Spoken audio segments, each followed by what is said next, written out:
Tonight, Larry Bird no longer is a Celtic. News 4 has just learned that Bird will take the head coaching job with the NBA Indiana Pacers. That news comes just hours after Rick Pitino made his first Boston appearance as the new Celtics coach this afternoon at the Fleet Center. So Rick is in and Larry is out. The Rick Pitino era officially begins. Pitino announced today, introduced as the Celtics' new head coach and president. Make no mistake about it, the Celtics are Pitino's team. He runs the whole show. Fans are hoping this is the start of great things. You know, it could have been even more impressive than it was. They could have wheeled him in the Pope-mobile. But short of that, it was a grand affair for Rick Pitino. 2 tiers of cameras to record the event. The parquet floor below him, the banners behind him, and the challenge of a lifetime ahead of him. Pressure, to me, is the greatest friend you have in life. It's your greatest ally. It forces you to work every minute of every hour of every day. It forces you to work up to your potential. And it gets you to get the message across to all the players that they are representing the greatest tradition in all of sports. We'll make sure that they understand what it is to put that jersey on. In the new order, Red Auerbach becomes vice chairman of the Celts, and ML Carr becomes VP for corporate development. But not only is ML Carr still standing, a claim many of his colleagues can no longer make, ML is still smiling.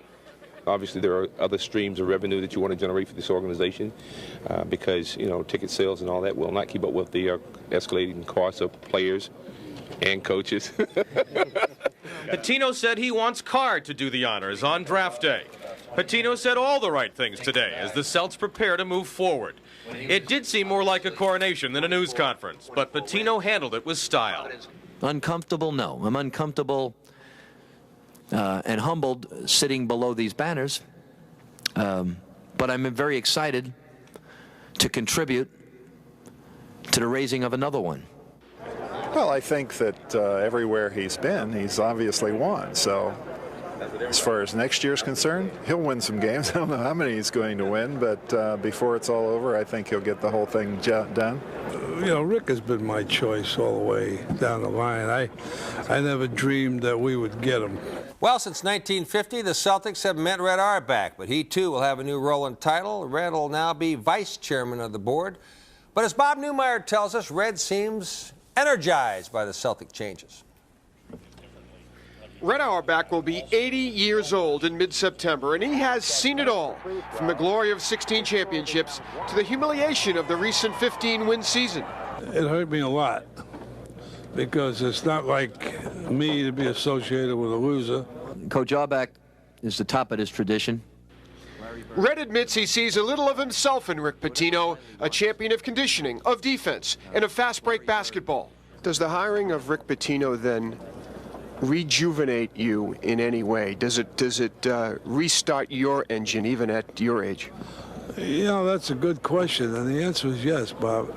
I think I feel good about it. I really do. He was my #1 choice of anybody in the country to take over this ball club.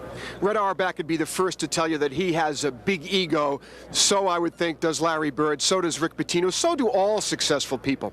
It's a funny kind of ego, because it always has one aim: to win.